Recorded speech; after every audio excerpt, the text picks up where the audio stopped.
the youth is influenced by something like spiritual opposition to the existing value system.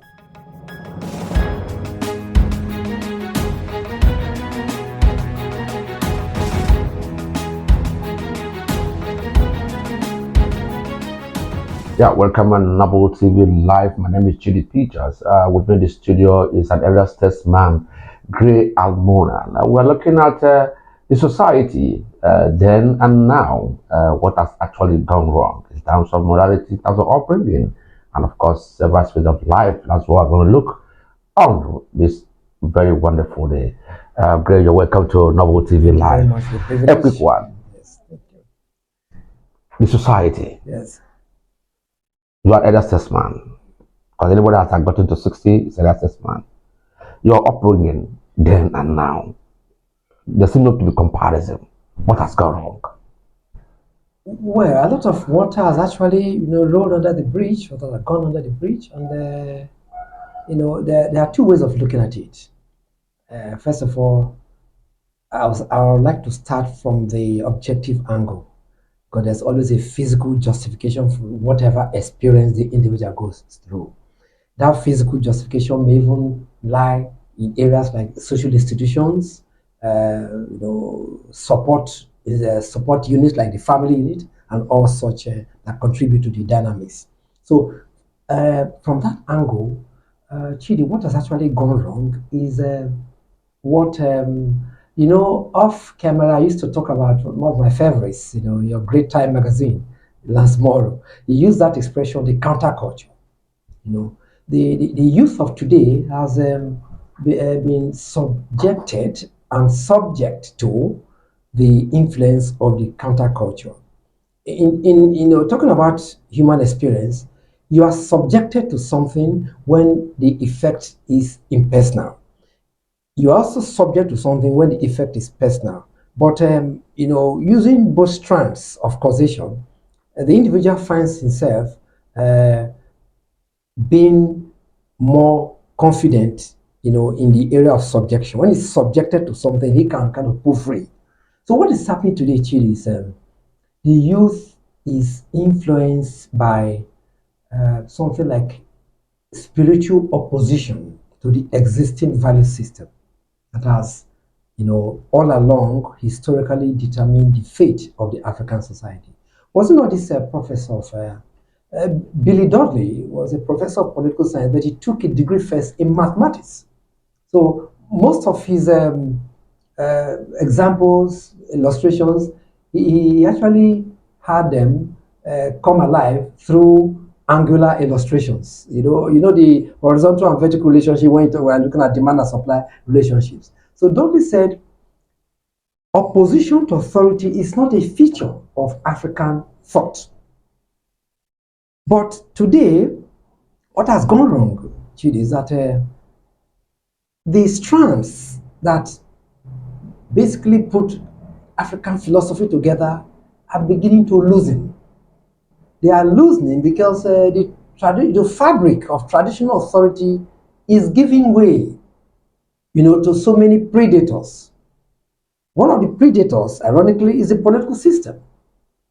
Politics is creating centrifugal tendencies among youths. So much so that if a particular candidate is maybe looking for a vote in a village and he wants to use traditional authority, some of the youth may even spurn that authority. They are more energized by the modern, what Lance Morrow used to call the avant-garde-ish. Avant-garde is something that is modern and symbolically opposed to what has been existing. So today's society cannot be described as stable as previous society. Precedent society, that society that existed before the present dispensation, was more stable because moral authority was institutionalized.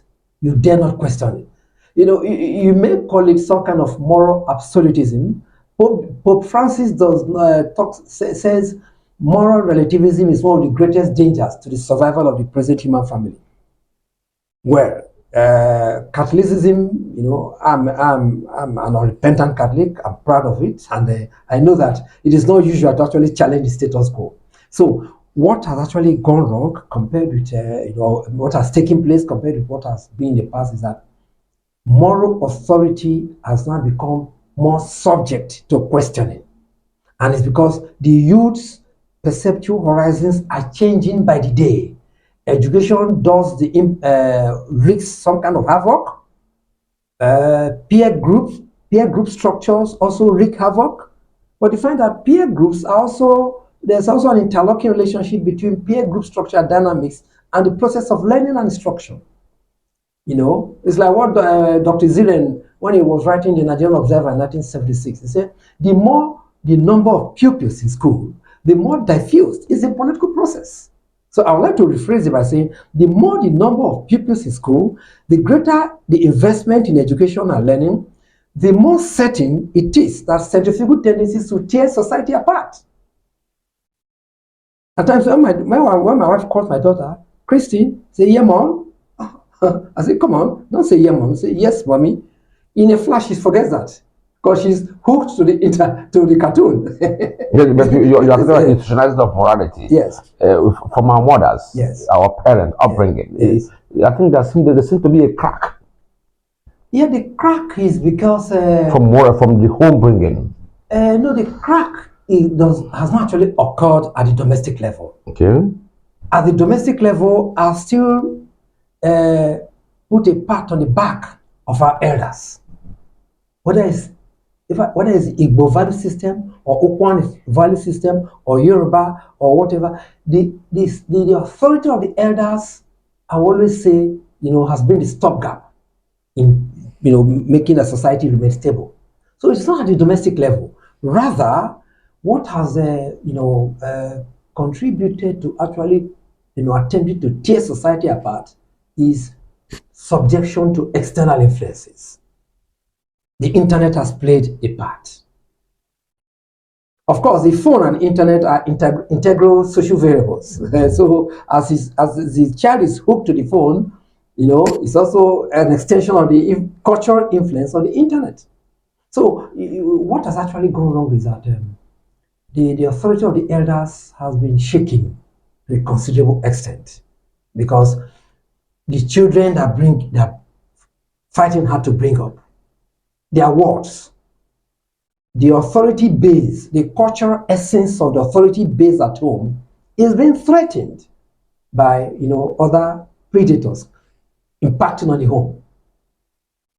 When my cousin came in the 70s, Andrew came from New York, and then I was living with my elder sister in Lagos, and when Andrew now walked to the sitting room and my sister was standing up, Andrew sat down. He said, Andrew, stand up. And I said, no, I cannot stand up. I cannot stand up. Where was he coming from? He was coming from New York in the mid 70s. But today, that culture is there among the Nigerian youths. Go out there in the open, in the banking halls. You see people wearing dreadlocks, donning attires that are rather, counterculture in character. Those days, you will not dream of going to a public facility in shorts. No. Instantly, the conscience, which is a product of the teaching of elders and what you also learn from the classroom, they will combine to ensure that you don't go to that banking hall in shorts, let alone go there in dreadlocks. But today they do that. So the intents, I work in Delta Broadcasting Service, but I know full well that some of the intense industry trainees, core members, as I'm walking along the passage, if when my general manager, my boss is walking along, they will not even give way. So the GM will be alarmed. Because my GM is a product of, the order, the moral order that is unshakable, that prescribes respect for constituted authority. So today, Chidi, respect for constituted authority is waning because, as they put it, the eyes of the young are opening by the day. Okay, that's much we're going to take on this very wonderful episode, and of course, what has changed. And of course, after this very wonderful, we're going to enter into the popular saying that Nigerian youths are lazy. Are the Nigerians actually lazy? They are the elder. They should tell us where we have gotten wrong as youth, and of course, from there, I believe that we that are, you that is listening to me, will be able to get correction and see how not to get lazy again to move forward. Because there's much you can take on our TV live. Don't forget to subscribe, like, share, comment, and press that notification button to get more updates from us. My name is Chidi Peters.